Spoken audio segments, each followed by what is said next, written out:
Welcome to Deals with Heels, where female entrepreneurs thrive. I'm Debra, your host. Welcome to the show. I am so excited about this week's guest. She and I have been talking before starting the recording and have just had the best time. We kind of forgot we were going to do a show.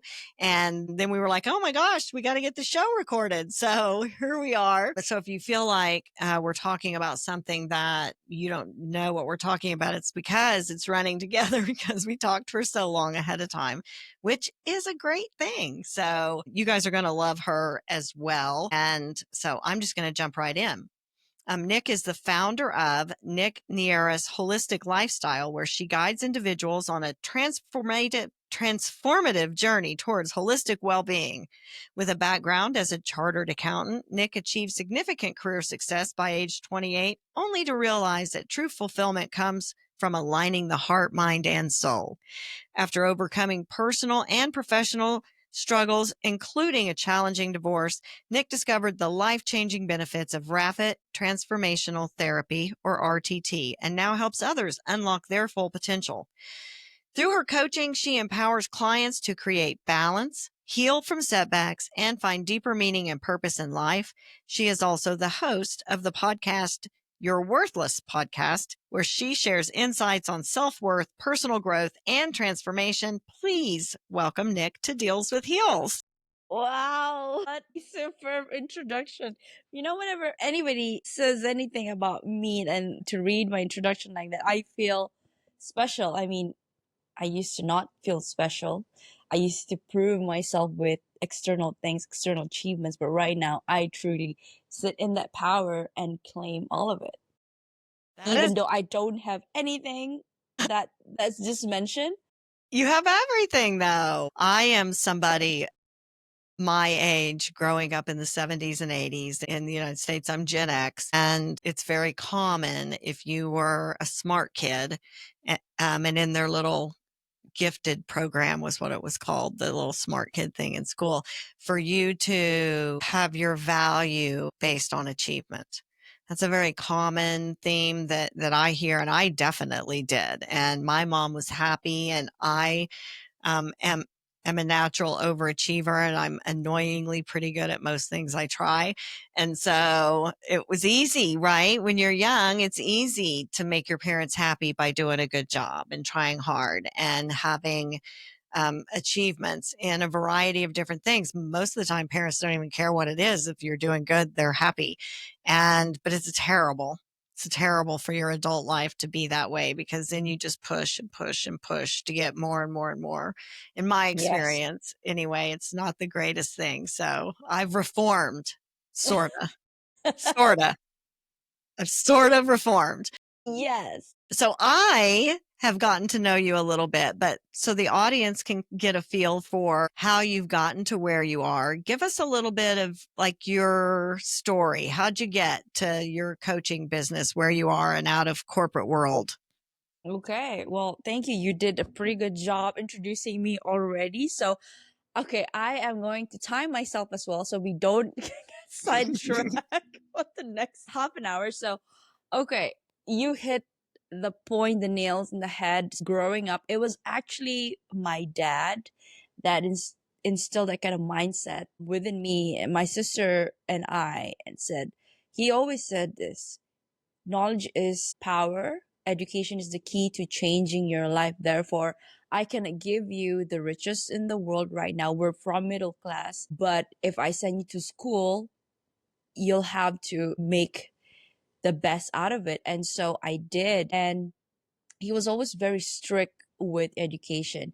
And I loved him for that, because he wanted the best for me. And that too made me want the best for myself. But unknowingly, I was trying to prove my worth. I carried that with me to adulthood. And at work too, I thought that the world is just linear, where if I worked on something so hard at it, I'll get it eventually, just like my A's.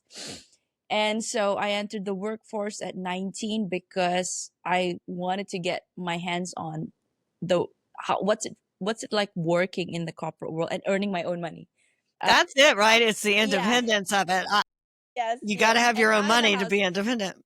exactly, and out of the house because growing up it's just I was in girls school, so I wanted to explore and experience what's it like, out there. And by 17, excuse me, by 19 I was already out. And so I started my journey, the corporate ladder. Wanted to become, being an overachiever. At first I wanted to become a pilot, and then a cardiologist, and then a I remember it was a police woman, and some other ambitious occupation. And so when it comes 17 years old, I was like, okay, what's the fastest way for me to graduate and get money?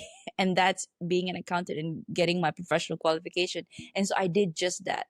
And then I purposely took a course that enabled me to actually work full time and then study part time. And so I did that. It's called ACCA, and it's by the UK government board, and it's similar to CPA in the States.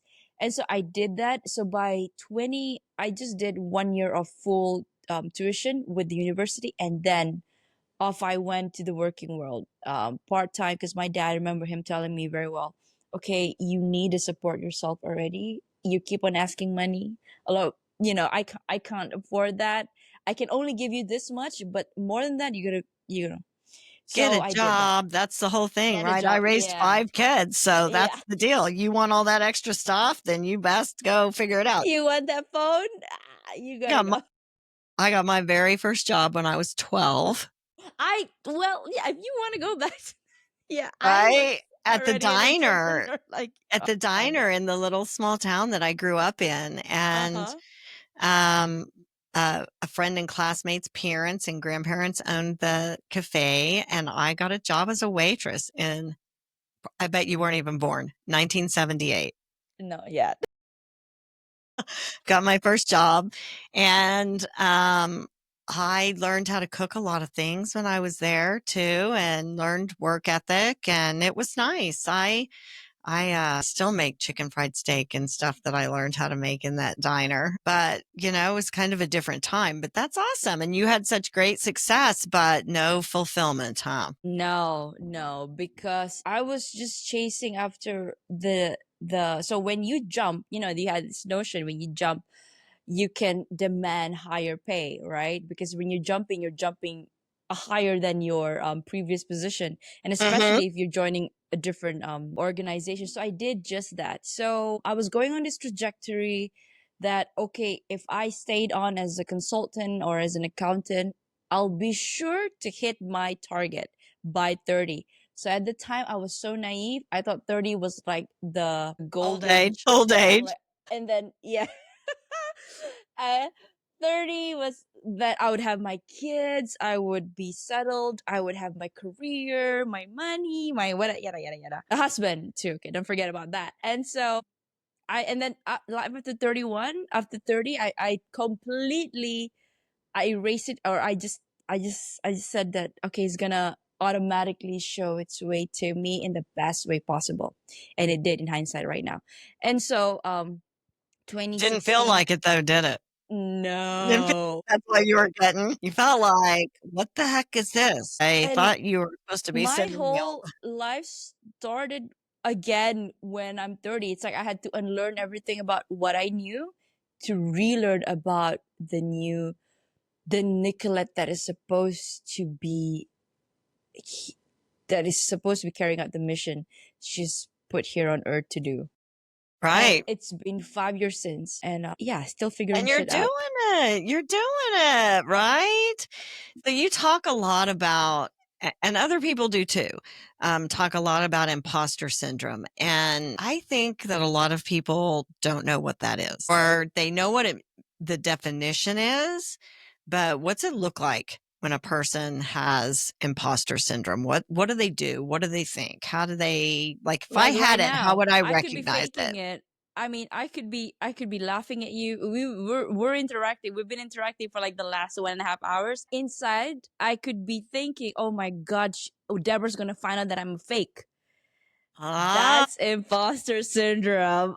but How? sometimes you don't even think it though. You just have this uncomfortable feeling of, I Yes. messed that up. Why did I say that? You're So that always so kind of, critical.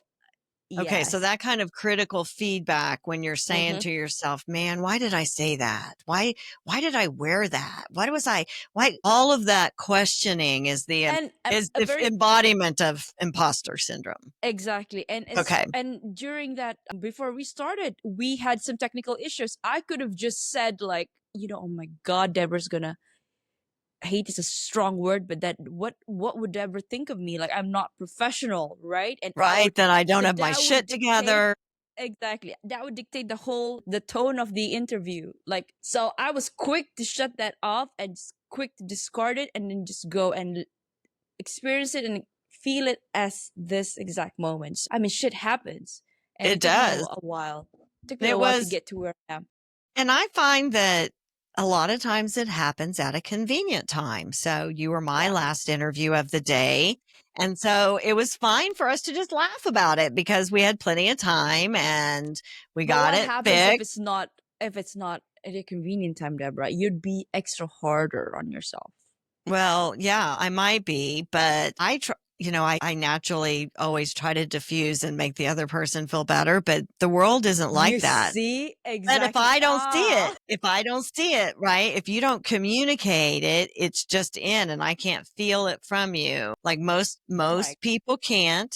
And now there's this little, if it keeps going, does it become resentment? It becomes you feeling lesser than who you already are, because you brought a very good point there. It's all about energy at the end of the day, right? Mhm. If I exude this kind of vibe, like I'm no longer professional in Deborah's eyes, and therefore I will act and therefore I will feel and act that way, and you would also perceive me that way, and you will change your chemically in your body will somehow pick that up. Yeah, And so, just that there's something off, like you yes, may not know exactly what it is, but you're like, something's not quite right, or you're just not as good as you normally yes, would be because that's in the back of your mind. yes, So the audience knows can be really hard on myself. I've worked really hard to not be, and not in a fair way where I did do something dumb. And so it's okay to we talk all about did. that. Man, I was really dumb. I don't know why I did that. But in a way of things that aren't necessarily my fault. Like as we were talking before, lots of things that are extroverted really drain my personal bandwidth. And I've talked to we've had burnout specialists on and we always dig into my stuff. And what I've discovered is that if I cram a bunch, like say I'm recording 3 or 4 of my own show episodes, and then I'm a guest on a couple of episodes, or I'm doing some networking or speaking or other things that are extroverted, then come maybe I've done that on Monday through Wednesday.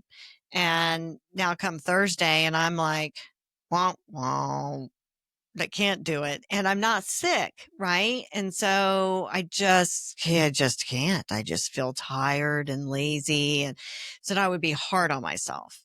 And I would say, you're just being lazy. There's no reason why you can't do it, but I literally can't. So I have to reschedule stuff. And then I'm hard on myself for rescheduling. For You should have gone scheduling. to that. You should have done this. You shouldn't have rescheduled that. So now I try to plan accordingly. I know these types of events are difficult. They're not difficult for me to do. I'm really good at them and they're easy, but it's the aftermath of it that I have to recharge. And if I don't recharge, then my body is going to make me. And when Yes, that happens, I have to reschedule.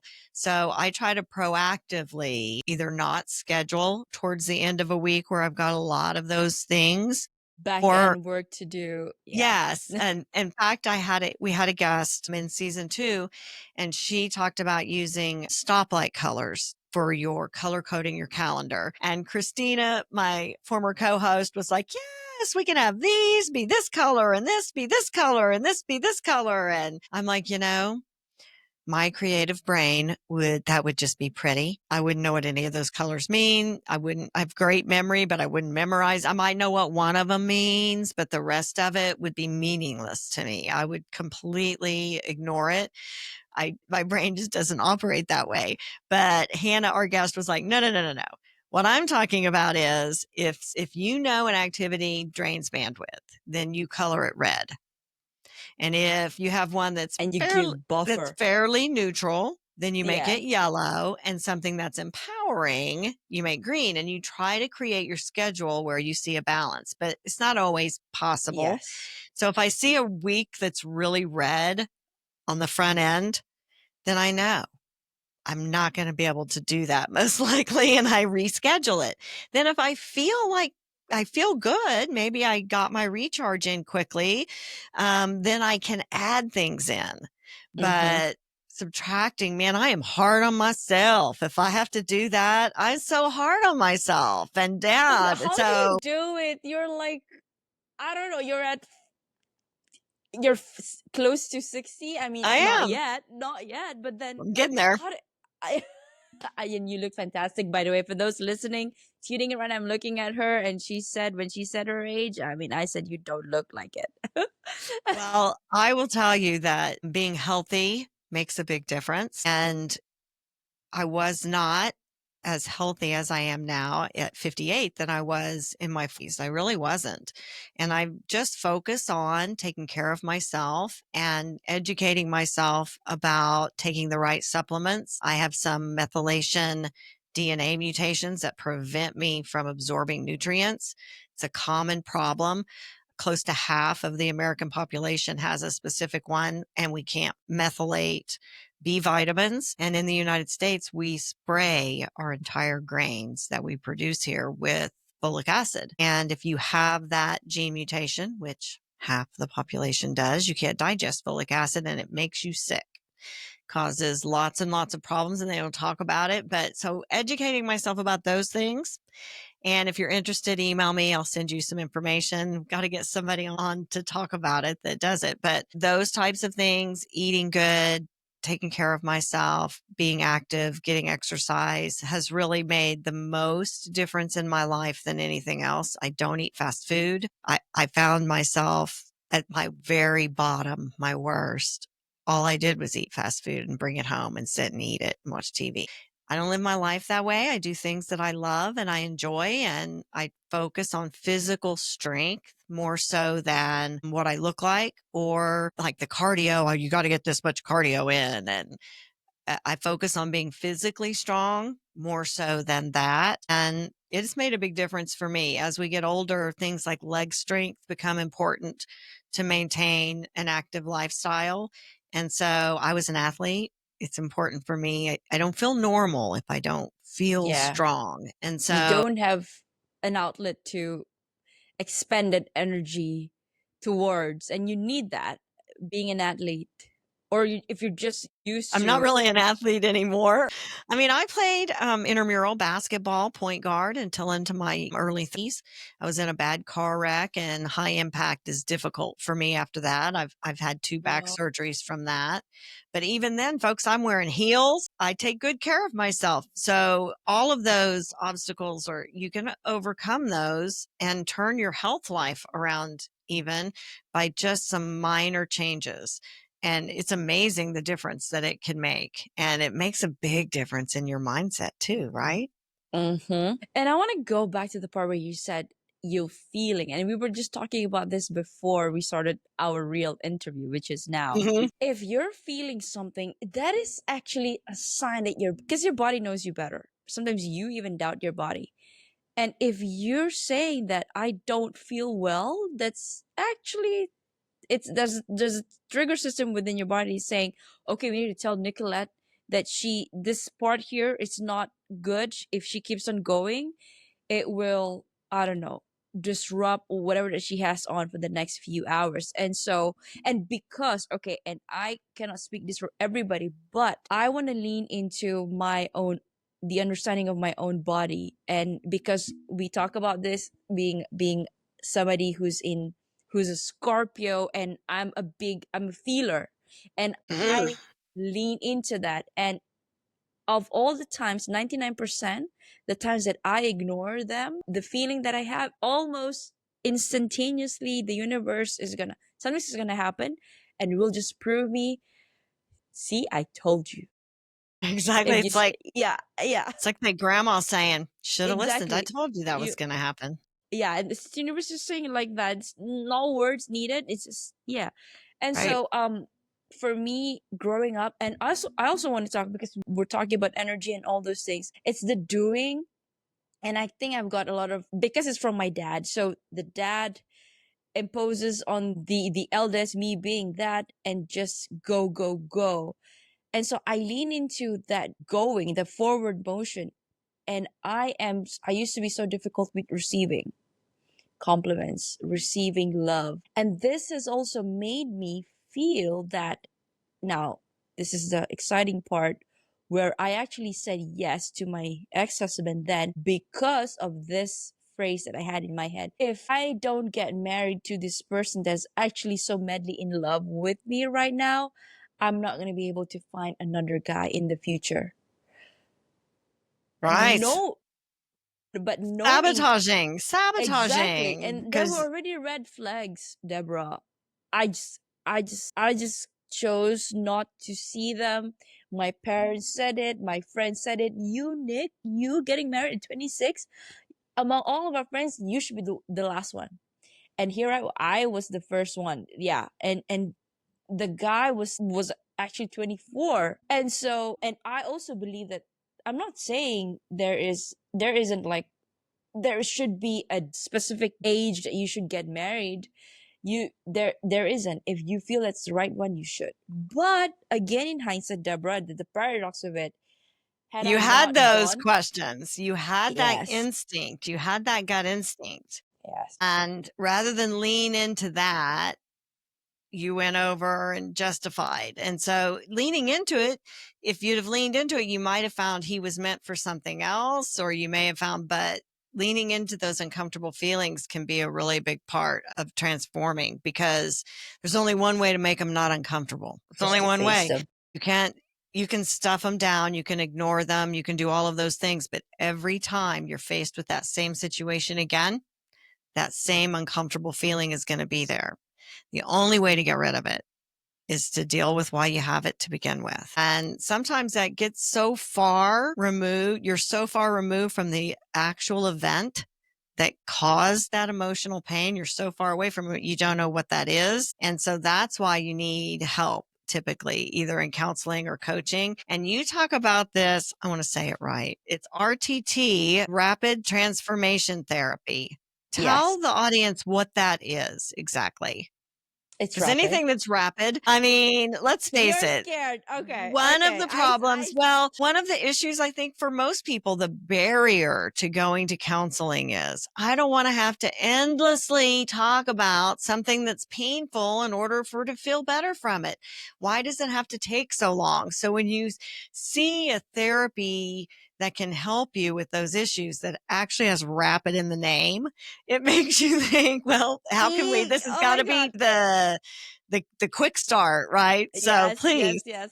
tell us, Okay, tell us so what it is. yes, well, you are right. I mean, thank you for pointing that out. So I just want to debunk this mysticism around rapid transformational therapy. Probably those listening, tuning in right now, it's the first time. Rapid transformational therapy is a combination of modalities. So we combine regression, we combine neuro linguistic programming, we combine cognitive behavioral therapy, and mindfulness and hypnosis. That's the biggest part. Because why hypnosis? So I want to touch on hypnosis. Hypnosis is a woo thing, but there's studies showing that when you go, okay, 95% of our mind, they are controlled by our subconscious mind. We are just controlled. Conscious mind is just 5%. Me talking to you is 5%. But when I'm showering, when I'm driving to anywhere, to grocery store, that is 95%. How I feel about my day or what I think of myself is 95%. Therefore, Rapid Transformational Therapy, now we go back, we use all these different modalities. I don't want to talk about the modalities are important, but the transformation part is where people would want to know and see how and why this should be effective on them. So now we've already gotten the fact that 95% of our action subconscious mind is 95% of our actions are controlled by subconscious mind. So imagine, Deborah, if I have felt worthless all my life today, if I need to be speaking on a in front of 10,000 people or 1,000 people, and let's not make it so big, 100 people, but because I was ridiculed by my friend when I was 5 or 7 before, I was this happy, excited, happy go lucky kid. And one time, my dad, or the person that I love most, for example, said, "Oh, you were actually terrible on that day." And I took pride in that because I worked my ass as a kid to let's say get on stage, and then I got awarded for that. But then the person that I love the most says those kind of things, I will begin to attach that as my self-belief. So anytime there's an opportunity for me to step up and talk, even though this is my life's mission, Mhm. now that I know, so I'm making Right? the analogy, yeah, this is my life mission, I will try to hide behind every possible excuse not to, because it made me feel that I am worthless, or it made me feel that I'm not worthy to be speaking in front, because my dad, who I love the most, said Right. You got a little I'm not. sabotage in Yeah, there to yeah. your And ego, so and it's holding you back. And so the RTT helps you transform we that. go, exactly. So we reframe your old beliefs. We make the connection between why you felt this way today. Often the issue today are not because of the issue that you've had right now. It's actually deep rooted between what you experience between the ages of 0 to 8. That's when we form the beliefs of everything around us, surrounding the family, the society. And we could even talk about anything. Right. I know I want to touch into, I know it's a big thing in the States, color, people of color. Like, Mhm. you imagine growing up and one group is saying, "Oh, you shouldn't mingle with." Okay, I'm Asian. You, if you don't know any better, you're gonna grow up and say, "Oh, I shouldn't mingle with them because da da da da da." And so when you transform, we understand that my parents actually had a bad encounter with those people, and that was imposed on me, and therefore, but actually, I'm actually a good Not person, and even your trauma. no, it's not So my trauma. I'm a little bit familiar with, because I've done EMDR, and then we have something here that I couldn't finish because I have a partially detached retina. It needs to fully detach before I do some stuff that causes that kind of rapid eye movement. Uh-huh. So your mind only heals like when you're dreaming and you're in that dream state, which is theta, right? The theta wave brain state. But when you're dreaming, you have no control over what you want to heal. I can't That is say how I can't heal this. And so that especially with the hypnosis, that's going to help get you into that theta state where you can heal it, but yet you have a guide there with you that's helping you transform and heal those things from back then that caused the triggers. And so the hypnosis, because you get put in that theta state, like jump starts your healing yes. process. Is that the way it works? Yes, Okay. Okay. because hypnosis is when hypnosis, you're very suggestible. So when you're suggestible, if I can ask anybody right now, I mean, this is usually the demo we have for group coaching. If I could ask you to just imagine you're just salivating, you're chewing on the juiciest lemon in the world right now, and then I keep on enforcing your mind that it's there, you're just chewing this, I don't know, crunchiest and juiciest lemon on earth. few seconds from now, you're going to be salivating. And that is the power of your mind. So once you understand that, you can actually change the trajectory of what your issues are. So first thing, you got to understand, and we take you to hypnosis, because hypnosis is when, and you said very aptly, Deborah, you have no control. And therefore, that is what we want to get to. You have no control. And the first thing that comes to mind whenever that person or I, during that session, ask you, okay, what comes up? The first thing that comes into your mind, usually your subconscious mind will always attach the three main big events, or four. And that is when we want to know, okay, what makes you feel that way? Why? Because, and when you're being asked because, and you're in that state, you have no time, no conscious way of thinking your way out No of it. ego, No to think ego. about. I don't want Exactly. Nick to know how Exactly. I'm gonna temper it so that she doesn't think badly of me.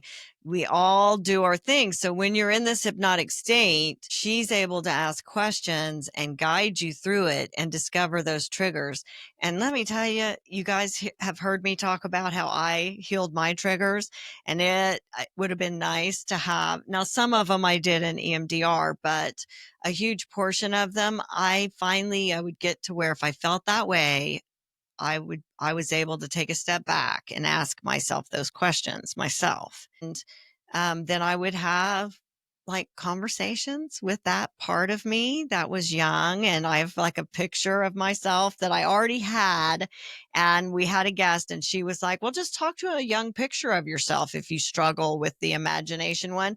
And I was like, Yes. that's so funny, because I've got this little first grade picture of me that I found, and I had set it up on my dresser. I didn't have it framed. I have it framed now because Georgia made me feel like, hey, it's not such a weird thing for you to do. But I've had full conversations, and, it's a soothing, like, it's okay that that happened, and your mom didn't comfort you the way you needed to be comforted, but she comforted you in the only way that she could. Yes. And so I would have Yes. those types of conversations. But when I first started, when I would like leave my room, I've got this like Star Wars thing, and it says, may the force be with you. And then I would look at that picture sometimes and just be like, you're a badass little bitch, aren't you? Exactly. Just a little pep talk to my first grade self. Look at you, little badass, with your curly hair and your blue dress. Oh my Right? God. The whole thing. I have the same. I mean, when you're imagining, the first thing that popped into mind was that kindergarten picture of mine taken in the studio. And Right. I mean, and it's as simple, it seems silly, but honestly, that is where those feelings generate. And so getting a coach like Nick is somebody that can help you if you aren't able to have that conversation and see it. I worked hard. It took a lot of time to be able to do it. But man, if I'd have thought about it, I might have sought somebody out to help. But I was just kind of figuring it out on my own, and it felt weird. And I kind of didn't want to tell anybody about it at first until I learned that it's a perfectly normal, good thing to do. But if you're listening out there and you think there's no way I can do that, then somebody like Nick is someone that could help you figure that out, because there is nothing more liberating and more freeing than being able to go through your day and not have what somebody says, or seeing them do something on social media, or seeing them at the grocery store, or driving in traffic, and being able to not be emotionally affected by it. It is the most liberating thing to be able to have you have somebody that what they do just pisses you off, and they're in your mind for the rest of the day, because whatever it was that they did is still gnawing at you. That is 100% on you, not on the person. That's 100% on you. And you have to be able to deal with it, to not feel that way, because that was the thing for me. I didn't want to feel like that anymore. I didn't want to react to what somebody does that I have no control over. And now I studied a lot with Sadhguru. I love him so much. And this thing of his changed my life. And that is, no matter what chaos is happening outside of me, no matter what kind of fit the person in front of me might be throwing, no matter how angry somebody is, no matter what I see on social media, no matter what, this is me. This is my way. And I am not going to give my power away to somebody to affect me emotionally for something that, when you get right down to it, I don't even care about that. I don't know why I'm upset. Right? That's what it Yes. would feel like to me. I would be so upset and I would be like, why? I don't even care. Why do I?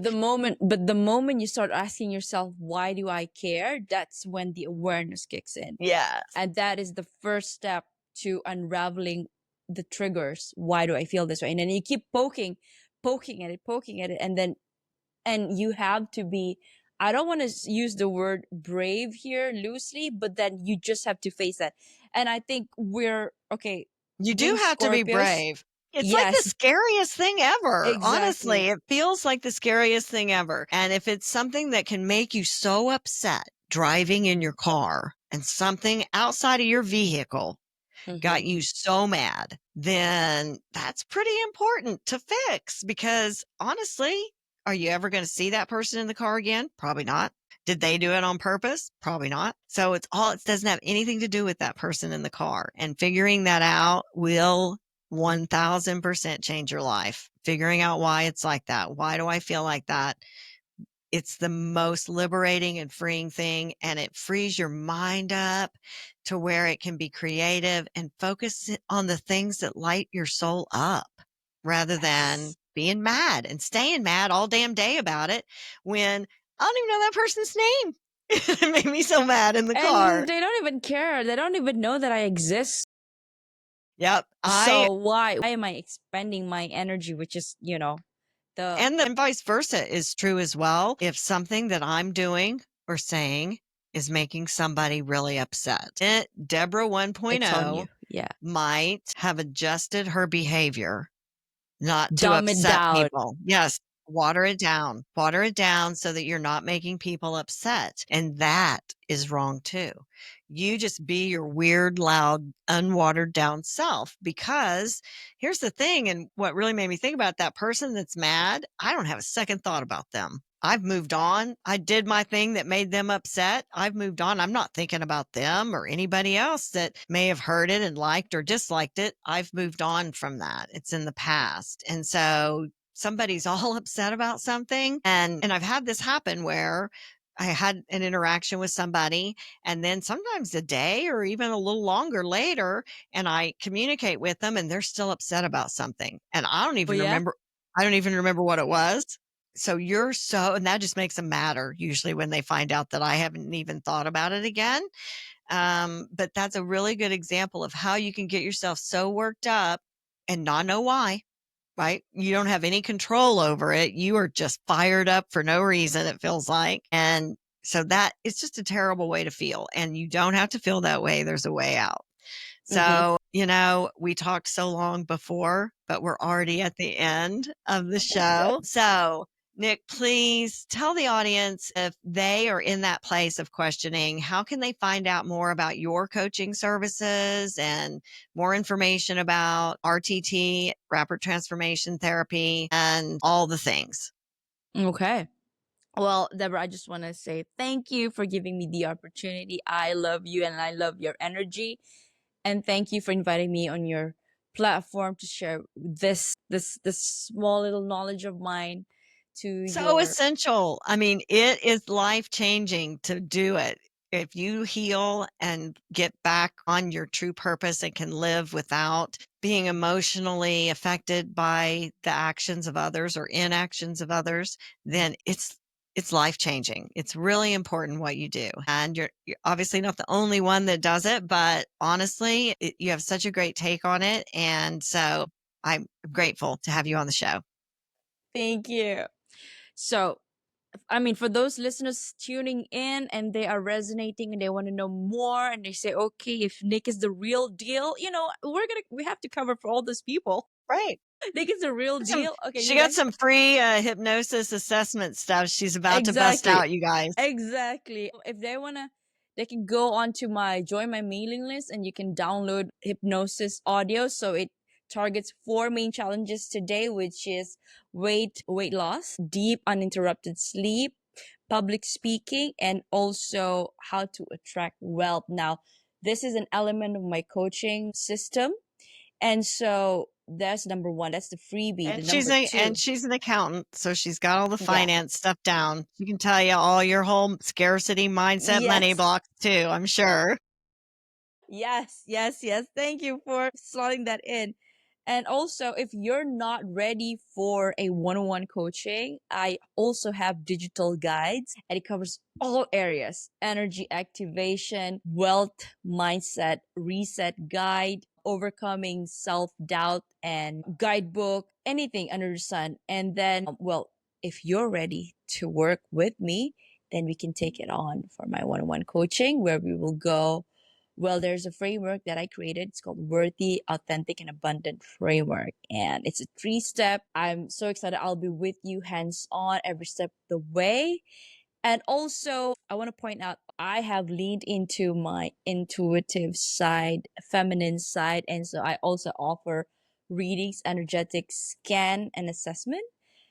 And I Hey. too. So I'm blending science and spirituality into things. And also I don't want to leave my accountancy out. So I'm also helping that. So once you get this aligned, you'll attract true abundant wealth in your own terms. Fantastic. And I will have links to all of Nicolette's free stuff and her website and all the things in the show notes as usual. And there will be a link to our website, dealswithheels.com, my agency page, and the link where you can download my free ebook, 5 Steps to Having a Mindset for Success. And all of that will be in the show notes.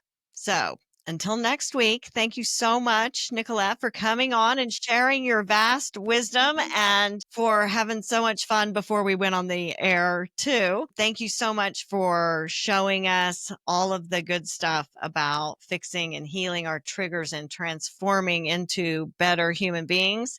And until next week, everyone, we're out. Thank you.